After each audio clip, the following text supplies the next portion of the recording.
साथ आ चुके हैं हमसे बात करने के लिए। निकुंज जी, तो उम्मीद के अनुसार ही आया डेटा यूएस सीपीआई का, इससे एक्सटेंड करेगा रैली इंडिया का, जो कि दोनों सीपीआई डेटा नीचे आए थे? मेरे को लगता है चलेगा मार्केट। मेरा that's my feel that I think the best of the gains are not behind us. Markets climb the wall of worry, वो हमने करा है। कंसर्न्स थी इन्फ्लेशन को लेकर के, कंसर्न्स थी अर्निंग्स को लेकर के, कंसर्न्स थी हमको यूथ को लेकर के, कंसर्न्स थी हमको फ्लोस को लेकर के। मार्केट उन कंसर्न्स के बावजूद ऊपर जा चुका है।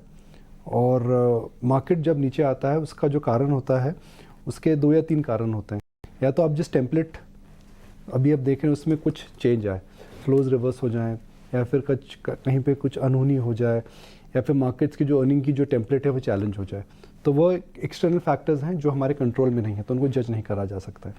सेकंड, मार्केट्स गिरता है जब वैल्यूएशंस एकदम आउट ऑफ सिंक हो जाती हैं। एक ग्राफिक है, शायद दिखाएं अभी, कि अगर आप किसी भी इंडेक्स को देखें, small cap index, mid cap index या फिर निफ्टी को, तो 5 year average I think is a very reasonable phase two look at the valuations. हम 5 साल का एवरेज देखते हैं, small cap index, mid cap index और निफ्टी होना चाहिए ग्राफिक के।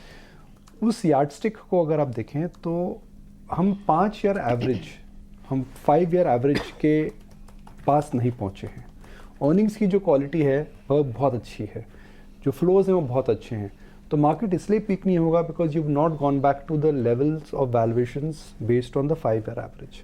और तीसरा है डिमांड सप्लाई मिसमैच होना चाहिए। अब सप्लाई है नहीं, डिमांड ज़्यादा है। सप्लाई आने वाली है और मुझे लगता है जुलाई महीने में आ जाएगी। पिछली बार मार्केट कब पीक हुआ था? जब पेटीएम ने जो प्रॉफिट नहीं बनाती थी, वैसी कंपनी ने हिंदुस्तान का सबसे बड़ा आईपीओ करा। जोमेटो जो पता नहीं था कब लॉस प्रॉफिट बनाएगा, $15 बिलियन की वैल्यूएशन हुई। उसके बाद पॉलिसी बाजार आए। ये टिपिकल मार्केट में साइंस होते हैं जिसमें मार्केट पीक होता है, जहाँ पे सप्लाई और डिमांड मिसमैच होती है। ये 3 फैक्टर्स हैं, वैल्यूएशंस, एक्सटर्नल फैक्टर्स जो हमें आज पता नहीं है, जो मैक्रो टेम्पलेट को चैलेंज करे, या फिर डिमांड सप्लाई। ये तीनों फैक्टर्स मुझे तो नहीं दिख रहे हैं।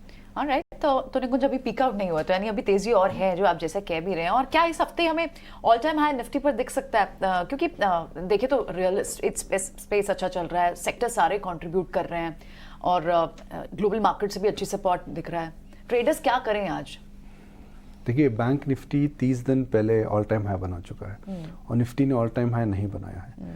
तो जो गैप है यह मेरे हिसाब से नहीं रहना चाहिए। इस समय हैवी वेट्स ने पार्टिसिपेट नहीं करा है, एचडीएफसी बैंक हो, रिलायंस हो या फिर इन्फोसिस हो, क्योंकि ये फ्लोज जो आ रहे हैं ईटीएफ से आ रहे हैं। मेरा मानना है कि इतना बड़ा जो लैग इफेक्ट नहीं रहेगा, तो एक ना एक महारथी स्टॉक पार्टिसिपेट जरूर करेगा। तो निफ्टी अब हाई बनाए नहीं बनाए को औपचारिकता है, मगर मार्केट के अंदर एक नया ऑल टाइम हाई बनाने के बाद क्या मार्केट पीक आउट हो जाएगा? मुझे नहीं लगता है। कुछ महारथी के पार्टिसिपेशन का तो इंतजार है, लेकिन ब्रॉडर इंडिसेस, मिड कैप के चुनिंदा शेयर्स अगर देखें, साल की शुरुआत से अब तक करीब 40 से 50% रिटर्न्स दिखा चुके हैं। तो Nifty versus mid cap valuation picture कैसी नजर आती है? अभी वही हमने बात करी थी।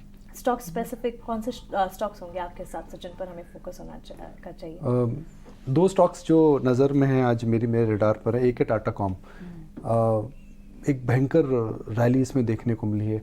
2 दिन करीब 1 हफ्ता पहले इनका एजीएम हुआ था। उस एजीएम के अंदर मैनेजमेंट ने क्लियर बताया था कि वो डेटा बिजनेस को डबल करने वाले हैं। मार्केट उस बात को लेकर के उत्साहित हो चुका है, मगर मेरा मानना है कि इस समय डेटा रिलेटेड बिजनेस के अंदर जो उत्साह है वह शायद कम हो सकता है। टाटा कॉम के अंदर जो हमने तेज़ी देखी है, अगर आप देखें तो ये मोस्ट बुलिश ब्रोकरेज टारगेट से भी ज़्यादा जा चुका है। तो कल की रैली के बाद 8-9% की रैली कल टाटा कॉम ने हमने देखी थी। और टाटा कॉम एक ऐसा टेक्नोलॉजी स्टॉक है जो एकदम अलग गया है। एक साल में करीब 60-70% बढ़ा है, जबकि large cap IT has gone down. I think Tata com अब मुझे लग रहा है कि रीजनेबली प्राइस्ड है। दूसरा एसबीआई कार्ड्स के अंदर जो ग्रोथ आ रही है, आई थिंक हम उसको अंडर एस्टिमेट कर रहे हैं। स्टॉक काफ़ी समय तक कंसोलिडेट कर चुका है। एक ज़माने में गो टू स्टॉक था, मगर सबको लगता था जी भी क्रेडिट कार्ड की यूटिलिटी जो होगी कम हो जाएगी बिकॉज यूपीआई आ रहा है। आई थिंक मुझे लगता है ऐसा नहीं है। SBI card I think is dominating that market share. और दूसरा, मुझे नहीं लगता था कि डिजिटल वर्सेस क्रेडिट कार्ड के अंदर जो ये लोग कल लगा रहे थे कि भाई यूपीआई है तो क्रेडिट कार्ड की जरूरत क्यों है, मुझे नहीं लगता वैसा होने वाला। Credit card is basically buying उधार, यूपीआई इज़ बेसिकली जो आपके पास बैंक में पैसा आप दे रहे हैं। तो ये लोग जो कंपैरिजन कर रहे हैं भाई हम डिजिटल हमारे पास डिजिटल वॉलेट आ चुका है, हमें क्रेडिट कार्ड की ज़रूरत नहीं है। कई दिन मैं भी जाता हूँ, वॉलेट ले जाता हूँ, वॉलेट नहीं ले जाता हूँ, यूपीआई में पेमेंट करता हूँ। मगर यूपीआई इज़ एसेंशियली आपके पास UPI is like an current account, जितना है आप उतना ही खर्च उसमें करते स्पेंड हैं। कर रहे हैं। Credit card is like acquiring, spending today and paying later, उधार है। तो मुझे नहीं लगता है कि किसी भी इकोनॉमी के अंदर में बोल सकते हैं कि उधार की जो ट्रेंड है वो कम होने वाला, मुझे लगता है बढ़ेगा ही। और ओके, ठीक है। So NBFC credit card of course इनके लिए एनवायरमेंट बुलिश है, और सीएलएसए का भी एक रिपोर्ट इस पर व्यू आज आया है। शुक्रिया आपने कुछ आज समय देने के लिए और ये सारा एनालिसिस हमारे व्यूअर्स के साथ शेयर करने के लिए। तो दो स्टॉक्स क्लियरली बोले, एसबीआई कार्ड और टाटा कम्युनिकेशन, जिस पर जो निकुंज के रडार पर है।